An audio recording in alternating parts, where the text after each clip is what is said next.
अस्सलामुअलैकुम। आपको मेरे चैनल ज़ीनिया एजुकेशन पर खुशामदीद। जी तो आज हम लाए हैं आपके लिए एक नई न्यूज़ जो कि government of Pakistan ministry of defence के अंदर जॉब्स अनाउंस की गई हैं। मैं आपको बताऊंगी कि कौन कौन सी जॉब्स अनाउंस की गई हैं, कितनी पोस्ट हैं, क्वालिफ़िकेशन क्या है और अप्लाई करने का प्रोसेस कंप्लीट आपको इस वीडियो में बताया जाएगा। जी तो मेरी वीडियो को शुरू करने से पहले आपसे गुजारिश है कि मेरे चैनल को सब्सक्राइब, वीडियो को लाइक और दोस्तों के साथ शेयर करना ना भूलें। चले बगैर वक्त ज़ाया किए शुरू करते हैं अपनी वीडियो को। आप स्क्रीन पर एडवर्टाइजमेंट देख सकते हैं। सबसे पहली जो पोस्ट है वो हम देख लेते हैं, वो है डिप्टी डायरेक्टर की। और इसके अंदर आपके पास सेकंड क्लास मास्टर डिग्री आपके पास होनी चाहिए और उसके साथ आपके पास इंटेलिजेंस ड्यूटीज़ के अंदर 5 साल का एक्सपीरियंस भी होना चाहिए। जी तो इसमें 25 से 40 साल तक के अप्लाई कर सकते हैं और 3 पोस्ट हैं, एक ओपन मेरिट पे, एक पंजाब पे और एक BIN 1 पे। देख लेते हैं। नेक्स्ट आ जाते हैं नीचे। जैसे ही हम स्क्रॉल करके नीचे आते हैं, यहाँ हमारे पास दूसरी मिल जाती है। दूसरी भी डिप्टी डायरेक्टर ग्रेड 18 की है। ये सिग्नल्स की है। इसमें देख लेते हैं। इसमें भी मास्टर्स डिग्री आपके पास होनी चाहिए फर्स्ट डिवीजन के साथ और 5 ईयर आपके पास एक्सपीरियंस होना चाहिए। फिर उसके बाद नेक्स्ट आ जाते हैं। नेक्स्ट देख लेते हैं। अगर आपके पास वो चीज़ नहीं है तो फिर आपके पास मेजर रेलिवेंट मिनिमम 8 ईयर आपके पास सिंगल यूनिट आर्मी या नेवी या एयरफोर्स के अंदर आपका होना चाहिए। फिर 25 से 40 साल तक आप अप्लाई कर सकते हैं। एक पोस्ट है और वो भी पोस्टिंग पंजाब में होगी। नेक्स्ट आ जाते हैं। नेक्स्ट है असिस्टेंट डायरेक्टर की। इसके अंदर second class grade C MA या फिर MSc 16 ईयर एजुकेशन आपके पास होनी चाहिए, तो आप इसमें अप्लाई कर सकते हैं। इसमें एक्सपीरियंस वगैरह कुछ भी नहीं मांगा हुआ और 22 से 35 साल एज है और 16 पोस्ट हैं इसके अंदर और एक मेरिट पर है, 7 पंजाब में है, 3 Sindh rural, 2 Sindh rural, 3 Sindh urban और एक KPK में, एक फाटा में और एक बलोचिस्तान में। नेक्स्ट आ जाते हैं नीचे।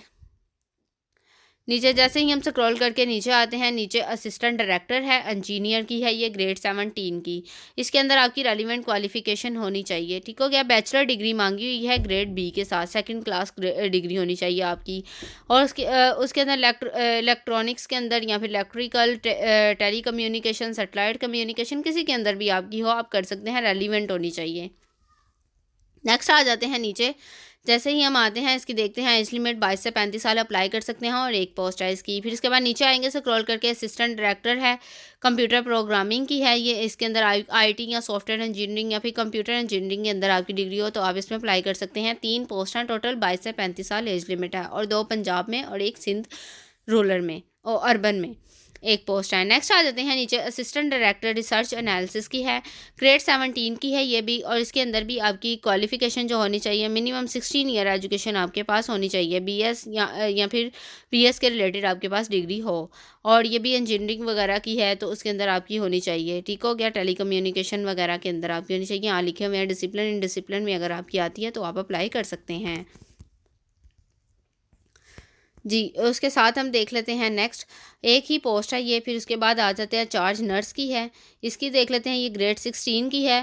फिर उसके बाद रजिस्टर्ड नर्स होना चाहिए। ठीक हो गया। और registered nurse midwife with Pakistan nursing council के साथ। ठीक हो गया। 1 ईयर कोर्स सर्टिफिकेट नर्सिंग का आपके पास होना चाहिए और 20 से 33 साल तक अप्लाई कर सकते हैं। 3 पोस्ट हैं टोटल, 2 पंजाब में हैं और एक फाटा में। नेक्स्ट आ जाते हैं। नेक्स्ट सब डिविजनल ऑफिसर की है। इसमें देख लेते हैं बोर्ड ऑफ रेवेन्यू की है ये। ठीक हो गया। नेक्स्ट आ जाते हैं। नेक्स्ट जैसे ही हम देखते हैं, ग्रेड 16 की है, सेकंड क्लास बैचलर डिग्री होनी चाहिए सिविल इंजीनियरिंग के अंदर आपकी और 5 ईयर आपके पास एक्सपीरियंस होना चाहिए। नेक्स्ट आ जाते हैं। 20 से 33 साल तक अप्लाई कर सकते हैं और एक ही पोस्ट है और ये भी मेरिट पे होगी। नेक्स्ट असिस्टेंट की है और असिस्टेंट की ग्रेड 15 की है। ग्रेजुएशन मांगा हुआ है इसमें। 14 ईयर एजुकेशन आपके पास होनी चाहिए और 30 आपकी टाइपिंग स्पीड होनी चाहिए पर मिनट। फिर उसके बाद नेक्स्ट आ जाते हैं। नेक्स्ट जो है मस्ट भी कंप्यूटर IT का कोर्स आपके पास होना चाहिए और कंप्यूटर का आपको समझ आता होगा, कंप्यूटर का कैसे यूज़ करते हैं। इसमें 18 से 33 साल तक अप्लाई कर सकते हैं और 3 पोस्ट हैं टोटल। उसके बाद नेक्स्ट नीचे आ जाते हैं। सब इंस्पेक्टर की है और ये ग्रेड 14 की है। इसमें आपके पास भी ग्रेजुएशन होनी चाहिए, 14 ईयर एजुकेशन होनी चाहिए आपके पास। फिर उसके बाद नेक्स्ट आ जाते हैं। इंटरमीडिएट इन केस रिटायर्ड, अगर तो कोई रिटायर्ड है तो उसका इंटरमीडिएट होगा तो भी अप्लाई कर सकता है और उसके साथ 8 ईयर आपके पास रेलिवेंट इंटेलिजेंस फील्ड के अंदर एक्सपीरियंस होना चाहिए। 18 से 3 साल तक अप्लाई कर सकते हैं। 18 से 30 साल तक अप्लाई कर सकते हैं और 87 पोस्ट हैं टोटल ये। और ये है देख लेते हैं नेक्स्ट, इसमें मेरिट पे 5 है, पंजाब पे 50 हैं, सिंध रूरल पे हैं 6, सिंध अर्बन पे हैं 11, और फिर उसके बाद नेक्स्ट आ जाते हैं, सिंध अर्बन पे 6, सिंध रूरल पे 11, केपी के 7, और फिर बलूचिस्तान की 5 है, और नेक्स्ट आ जाते हैं नीचे फाटा की 1 है, गिलगित बल्तिस्तान की 1। इसके बाद नेक्स्ट देखते हैं, नेक्स्ट जो है सिक्योरिटी सब इंस्पेक्टर की है, ये भी ग्रेड 14 की है, और 14 ईयर एजुकेशन आपके पास होनी चाहिए। अगर तो रिटायर्ड ऑफिसर है तो उसके पास इंटरमीडिएट भी हो सकता है, लेकिन इंटरमीडिएट के साथ उसके बाद 8 ईयर का आपके पास एक्सपीरियंस भी होना चाहिए। नेक्स्ट आ जाते हैं 18 से 30 साल तक अप्लाई कर सकते हैं, और 8 पोस्ट हैं टोटल। फिर उसके बाद नेक्स्ट आ जाते हैं ट्रैफिक एनालिसिस की है, उसके देख लेते हैं, ग्रेड 14 की है, ये भी ग्रेजुएशन 14 ईयर एजुकेशन आपके पास होनी चाहिए। और फिर उसके बाद नेक्स्ट आ जाते हैं 18 से 30 साल तक अप्लाई कर सकते हैं, और 6 पोस्ट हैं इसमें। फिर उसके बाद फ़ोटोग्राफ़र की है, फ़ोटोग्राफ़र के अंदर 18 से 30 साल तक आपकी एज होनी चाहिए, सेकंड क्लास बैचलर डिग्री आपके पास होनी चाहिए, फिर आप इसमें अप्लाई कर सकते हैं, और साथ 5 साल का एक्सपीरियंस भी होना चाहिए। फिर उसके बाद नेक्स्ट 2 पोस्ट हैं, ये नीचे आते हैं अपर डिवीजन क्लर्क की है, ये ग्रेड 13 की है, इंटरमीडिएट आपके पास होना चाहिए, और उसके साथ आपकी टाइपिंग स्पीड भी मांगी हुई है 40 वर्ड पर मिनट। फिर उसके बाद नेक्स्ट आ जाते हैं, नेक्स्ट कंप्यूटर लिटरेट होना चाहिए, कंप्यूटर समझ आता हो, और उसके साथ आईटी कोर्स एमएस ऑफिस का आपको आता हो। नेक्स्ट 18 से 30 साल तक एज है, और 10 पोस्ट हैं ये टोटल। फिर उसके बाद लॉयर डिवीजन क्लर्क की है, इसमें मैट्रिक मांगा हुआ है, और उसके साथ आपका मिनिमम टाइपिंग स्पीड आपके पास 30 वर्ड पर मिनट होनी चाहिए, और कंप्यूटर के सारे समझ आती है, और एमएस ऑफिस वगैरह इसमें भी आपका होना चाहिए। 18 से 30 साल तक अप्लाई कर सकते हैं, और 35 पोस्ट हैं टोटल इसमें। फिर उसके बाद आ जाते हैं सिक्योरिटी असिस्टेंट सब इंस्पेक्टर की है, ग्रेड 11 की है, ग्रेजुएशन 14 ईयर एजुकेशन आपके पास होनी चाहिए। फिर उसके बाद नेक्स्ट आ जाते हैं नीचे, जैसे कि हम नीचे आएंगे स्क्रॉल करके, यहाँ पे लिखा हुआ है कि इसमें 5 ईयर आपके पास रेलिवेंट इंटेलिजेंस फील्ड के अंदर आपका एक्सपीरियंस भी होना चाहिए, और 18 से 30 साल तक अप्लाई कर सकते हैं, 15 पोस्ट हैं। नेक्स्ट हम देख लेते हैं कि और कौन कौन सी पोस्ट हैं, उनके भी देख लेते हैं। यहाँ आप देख सकते हैं सुपरवाइज़र की है, ग्रेड 11 की है ये, और इसके अंदर जो है आपका, इसके अंदर भी DEE मांगा हुआ है, आपके पास होनी चाहिए डिग्री, और 3 ईयर आपके पास प्रैक्टिकल एक्सपीरियंस भी होना चाहिए। 18 से 30 साल तक अप्लाई कर सकते हैं, और 2 पोस्ट हैं। उसके बाद सब इंजीनियर की है, ग्रेड 11 की है, ये भी, इसमें भी DEE वही सेम क्वालिफिकेशन मांगी हुई है, और 2 ईयर का आपके पास एक्सपीरियंस होना चाहिए प्रैक्टिकल। 18 से 30 साल तक आप लोगों की एज होनी चाहिए, और 2 पोस्ट हैं ये। फिर उसके बाद नेक्स्ट आ जाते हैं टेक्निकल मोनिटरिंग स्टाफ की है, ये ग्रेड 9 की है, इसमें ग्रेजुएशन आपके पास होनी चाहिए, यानी 14 ईयर एजुकेशन होनी चाहिए, और फिर उसके बाद minimum second division along journalism, या फिर पाक स्टडी, या फिर हिस्ट्री, लिटरेट, इंग्लिश, उर्दू, किसी में भी आपने किया है, ऑप्शनल सब्जेक्ट आपके हैं तो आप इसमें अप्लाई कर सकते हैं। फिर उसके बाद नेक्स्ट आ जाते हैं, एक पोस्ट है ये। फिर उसके बाद सिक्योरिटी सुपरवाइज़र की है, ये भी ग्रेड 9 की है, इंटरमीडिएट आपके पास है तो आप यहाँ अप्लाई कर सकते हैं, और उसके साथ 3 ईयर का आपके पास एक्सपीरियंस होना चाहिए। फिर उसके बाद नेक्स्ट आ जाते हैं आर्म फोर्स के अंदर। नेक्स्ट जैसे ही हम नीचे आते हैं, ये 50 पोस्ट हैं टोटल। फिर उसके बाद नीचे आते हैं, नीचे है ऑपरेटर स्पेशल की है, ये ग्रेड 9 की है, इंटरमीडिएट आपके पास होना चाहिए, या फिर आपके पास इक्विवेलेंट फर्स्ट डिवीजन के अंदर होना चाहिए, या फिर मैट्रिक होना चाहिए आपके पास। ठीक हो गया, और आपके पास 5 ईयर आपके पास एक्सपीरियंस भी होना चाहिए। फिर उसके बाद नेक्स्ट 72 पोस्ट हैं ये टोटल, जो आप इसमें अप्लाई कर सकते हैं। नेक्स्ट है लेडी रिसेप्शनिस्ट की है, इसकी देख लेते हैं, ग्रेड 7 की है, इंटरमीडिएट आपके पास होना चाहिए, और स्पीकिंग एबिलिटी आपके पास होनी चाहिए। राइट इंग्लिश लैंग्वेज आपको आनी चाहिए, जिसको इंग्लिश अच्छी आती है वो यहाँ अप्लाई कर सकता है, और कंप्यूटर लिटरेट होना चाहिए, एक पोस्ट है इसकी। फिर उसके बाद व्हीकल मैकेनिक की है, इसकी 3 ईयर आपके पास एक्सपीरियंस होना चाहिए व्हीकल मैकेनिक का, और उसके इंटरमीडिएट आपने किया हो। 11 पोस्ट हैं ये टोटल। नेक्स्ट आ जाते हैं नीचे इलेक्ट्रिशियन व्हीकल है, इसके अंदर भी इंटरमीडिएट और 3 ईयर का एक्सपीरियंस है, और 11 पोस्ट हैं ये। नेक्स्ट आ जाते हैं, जैसे ही हम नीचे से स्क्रॉल करके आते हैं, मिड वाइफ की है, 6 हैं ये, मैट्रिक कम अज़ कम किया, और उसके साथ मिड वाइफ का डिप्लोमा होना चाहिए आपके पास, और 2 ईयर का आपके पास एक्सपीरियंस भी होना चाहिए किसी भी हॉस्पिटल के अंदर। एक पोस्ट है ये। फिर उसके बाद फ़ोटो प्रिंटर की है, ग्रेड 16 की है, second class, grade C, FA और FSC, या और फिर ICOM के अंदर आपका किया हो डिग्री, तो आप इसमें अप्लाई कर सकते हैं। वही इंटरमीडिएट अगर किसी ने किया है तो वो यहाँ अप्लाई कर सकता है। 5 ईयर एक्सपीरियंस आपके पास होना चाहिए। फ़ोटो लैब के अंदर आपने काम किया हो। ठीक हो गया, 2 पोस्ट हैं ये। फिर उसके बाद आ जाता है इलेक्ट्रीशियन की है, ग्रेड 16 की, एफएससी विद डिप्लोमा। ठीक हो गया, डिप्लोमा के साथ आपकी एफएससी होनी चाहिए, सर्टिफिकेट ऑफ इलेक्ट्रीशियन, आप इलेक्ट्रीशियन का सर्टिफिकेट आपके पास हो और 2 ईयर का आपके पास एक्सपीरियंस भी हो। ठीक हो गया, यहाँ नीचे उर्दू में भी उन्होंने लिखा हुआ है वही सेम। 2 पोस्ट हैं ये। फिर उसके बाद स्पेशल स्टाफ की है, स्पेशल स्टाफ के अंदर इंटरमीडिएट आपका मांगा हुआ है और कंप्यूटर इस्तेमाल करना आता हो आपको जी। तो किसी भी ट्रेड में काबिल सबूत तजर्बा हासिल हो। ठीक हो गया, तजर्बा भी उसके साथ आपका होना चाहिए और ये टोटल 12 पोस्ट हैं। फिर उसके बाद प्लम्बर की है, प्लम्बर के अंदर आपका मैट्रिक मांगा हुआ है डिप्लोमा के साथ और 5 ईयर एक्सपीरियंस आपके पास होना चाहिए, ये एक पोस्ट है। फिर उसके बाद ड्राइवर की है, ड्राइवर की 40 पोस्ट है, मैट्रिक किया हो और वैलिड एलटीवी ड्राइविंग लाइसेंस होना चाहिए। फिर उसके बाद है वेल वर्ड्स ट्रैफिक रूल्स आपको पता होने चाहिए। फिर उसके बाद आया की एक है और इसमें मैट्रिक किया हो, आया ने मिनिमम 3 ईयर आया का एक्सपीरियंस भी आपके पास होना चाहिए।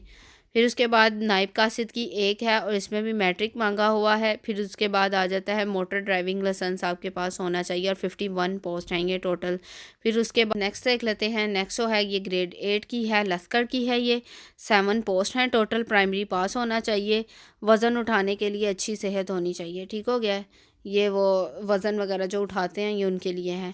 फिर उसके बाद चौकीदार की है, चौकीदार की एक पोस्ट है, मैट्रिक का होना चाहिए इसका भी। माली है, माली में भी मैट्रिक मांगा हुआ है इसमें और 2 ईयर आपके पास एक्सपीरियंस भी होना चाहिए और एक पोस्ट है। फिर कुक की है, कुक ने भी मैट्रिक किया हो और 5 ईयर का आपके पास एक्सपीरियंस होना चाहिए कुकिंग का। फिर उसके बाद चाइनीज़ और पाकिस्तानी फ़ूड आपको बनाना आता हो तो आप इसमें अप्लाई कर सकते हैं। ठीक हो गया, 5 साल का एक्सपीरियंस होना चाहिए इसमें, ये 2 पोस्ट हैं। नेक्स्ट आ जाते हैं नीचे, जैसे ही हम स्क्रॉल करके नीचे आते हैं, मेस वेटर की है, इसकी देख लेते हैं, ग्रेड 1 की है और इसमें भी मैट्रिक किया हो, 2 ईयर का एक्सपीरियंस आपके पास हो, 6 पोस्ट हैं ये टोटल। फिर उसके बाद आ जाते हैं नेक्स्ट देख लेते हैं, नेक्स्ट आप प्राइमरी पास है। फिर उसके बाद सैनिटरी वर्कर की भी प्राइमरी पास है। फिर उसके बाद बर्बर की भी है। ठीक हो गया, इसकी भी ग्रेड 8 की है और इसमें भी मैट्रिक मांगा हुआ है और 3 ईयर का रेलिवेंट एक्सपीरियंस आपके पास होना चाहिए। यहाँ आप देख सकते हैं ये सारी पोस्ट मैंने आपको बता दी हैं। अब इंपॉर्टेंट कुछ अनाउंसमेंट है वो आप देख लेते हैं। यहाँ एज रिलैक्सेशन के बारे में कुछ लिखा हुआ है, वो आपने अपने मुताबिक से रीड कर लेना है। मैं आपको नेक्स्ट नीचे बताती हूँ कि आपने अप्लाई कैसे करना है। ऑनलाइन एप्लीकेशन फॉर्म सबमिट होंगे, इसका डिपॉजिट स्लिप आपने करवानी होगी www.recruitment.com.pk की वेबसाइट पर। Hard copy submission application form is not required. ठीक हो गया, हार्ड कॉपी में आपने सबमिट नहीं करवाना। फिर उसके बाद जैसे ही हम नीचे आते हैं, यहाँ पे कुछ लिखा हुआ है, उनकी फ़ी पेमेंट के बारे में लिखा है, वो हम देख लेते हैं। 1 बिल इनवॉइस के थ्रू आपने अपनी पेमेंट करनी है, एटीएम, इंटरनेट, इजी पैसा, जैज़ कैश, यू पैसा, यहाँ पे टीसीएस, किसी भी ज़रिए आप अपनी पेमेंट कर सकते हैं। Fee slip only 1 bill invoice payment will be accepted. ठीक हो गया, 1 बिल इनवॉइस पेमेंट आपकी एक्सेप्ट होगी। Deposit fee is non refundable. ठीक होगी, ये रिफंडेबल नहीं होगी और ना ही ट्रांसफरेबल होगी। फिर उसके बाद नेक्स्ट आ जाते हैं, candidate must ensure eligibility for applying any post. ठीक होगी, अपनी अपनी पोस्ट को इंश्योर कर लेना है कि आप किस पोस्ट के लिए अप्लाई कर रहे हैं। फिर उसके बाद deposit slip will be generate through website. ठीक हो गया, फिर उसके बाद यहाँ लिखा हुआ है 1400 hour of last date of application. ठीक हो गया, फिर उसके बाद नेक्स्ट आ जाते हैं, टू अवॉइड किसी भी किस्म की राशि या फिर बुरी चीज़ से इन्वॉइड किया जाएगा। Candidate advice for early submission of application fee. ठीक हो गया, एप्लीकेशन फ़ी जितनी जल्दी हो सके आपने सबमिट कर देनी है। यहाँ लिखा हुआ है कि ग्रेड 17 और 18 की जो पोस्ट होंगी उनकी फ़ी जो होगी वो 2500 रुपये होगी और फिर इसके बाद ग्रेड 16 से 14 तक जितनी भी होंगी वो 2000 है। और फिर उसके बाद नेक्स्ट आ जाते हैं, ग्रेड 13 से 9 तक की जितनी भी पोस्ट हैं वो 1600। फिर उसके बाद नेक्स्ट आ जाते हैं, नेक्स्ट ग्रेड 7 की जो है उसकी 1200 होगी और जो ग्रेड 6 की पोस्ट है 6 से 1 तक जितनी भी हैं उनकी फ़ी 800 रुपये होगी। फिर उसके बाद नेक्स्ट आ जाते हैं, टू अप्लाई मोर पोस्ट। ठीक हो गया, अगर आपने और किसी पोस्ट पे अप्लाई करना है, fee will be payable and so on. ठीक हो गया, उसकी एक्स्ट्रा फ़ी पे करनी पड़ेगी आपको। फिर उसके बाद है, डिसेबल कैंडिडेट जो भी हैं उन्हें फ़ी एग्जम्पशन दी जा सकती है। ठीक हो गया, वो आपने देख लेना है कि उनका क्या क्राइटेरिया है, वो भी इसी वेबसाइट पे आपको मिल जाएगा। उनका कुछ फॉर्म है, डिसेबल पर्सन का सर्टिफिकेट आपने साथ लगाना होगा, फिर उन्हें फ़ी में एग्जम्पशन दी जा सकती है। फिर उसके बाद टेस्ट और रिज़ल्ट के बारे में लिखा हुआ है, उन्हें वो आपने देख लेना है कि कौन कौन सी चीज़ें हैं। टेस्ट और रिज़ल्ट भी आपको उसी वेबसाइट पे अपडेट दी जाएगी। जी, तो उम्मीद करती हूँ कि आपको समझ आ गया होगा। यहाँ पे लास्ट डेट लिखा हुआ है अप्लाई करने की, 1 मार्च 2026 तक आप यहाँ अप्लाई कर सकते हैं। ये सारी पोस्ट हैं। उम्मीद करती हूँ कि आपको सारा समझ आ गया होगा। अब मैं चलती हूँ, आपको एक बार वो वेबसाइट भी विज़िट करवा देती हूँ जिस वेबसाइट पर ये पोस्ट अनाउंस की गई हैं। तो ये आप देख सकते हैं, हम इस वेबसाइट पर आ गए हैं। recruitment.com.pk की वेबसाइट है ये, मिनिस्ट्री ऑफ डिफेंस की। यहाँ हम नीचे आते हैं, यहाँ से स्क्रॉल करके जैसे ही नीचे आएंगे यहाँ कुछ नोट लिखा हुआ है, आपने इस नोट को पढ़ लेना है। और एडवर्टाइजमेंट के लिए हमने सिंपली एडवर्टाइजमेंट पर क्लिक करेंगे। जैसे ही पोस्ट गाइडलाइन पर हम क्लिक करते हैं, हमारे पास इस पोस्ट की सारी गाइडलाइन भी अवेलेबल हो जाएगी। नेक्स्ट हम बैक आते हैं। बैक आने के बाद आपने सिंपली इस फॉर्म पे click here to apply form पे क्लिक करना है। यहाँ आप क्लिक करेंगे, यहाँ आपके पास एप्लीकेशन फॉर्म ओपन हो जाएगा। यहाँ पे सिंपली आपने अपने पहले फिल करना है, अपना CNIC लिखना है। फिर उसके बाद आपने अपना पासवर्ड और मोबाइल नंबर, मोबाइल कोड वगैरह लेके साइन अप करना है। साइन अप करने के बाद अगर अकाउंट ऑलरेडी है तो साइन इन कर लें। जी, साइन अप करने के बाद आपने सिंपली यहाँ अप्लाई करना है। आके अपना फॉर्म फिल करना है, अपनी बेसिक इन्फॉर्मेशन वगैरह और अपना एक्सपीरियंस वगैरह एंटर करने के बाद अपने डॉक्यूमेंट अपलोड करने हैं। डॉक्यूमेंट अपलोड करने के बाद सिंपली आपने अप्लाई नाउ के बटन पर क्लिक कर देना है और अपनी पोस्ट आपने सेलेक्ट करना नहीं भूलनी। और उसके साथ फिर आपने अपना चालान डाउनलोड करके और उसके साथ अपने वहाँ फ़ीस सबमिट करवा देनी है। जी, तो मेरी वीडियो यहीं तक थी। उम्मीद करती हूँ कि आपको समझ आ गई होगी। मैंने पूरी कोशिश की है कि मैं आपको ऑथेंटिक इन्फॉर्मेशन प्रोवाइड कर सकूँ। फिर भी अगर इसमें किसी भी किस्म के कोई डाउट है तो आप अप्लाई करने से पहले अपनी खुद की रिसर्च भी कर लिया करें। जी, तो मुझे इजाज़त दें। अल्लाह हाफ़िज़।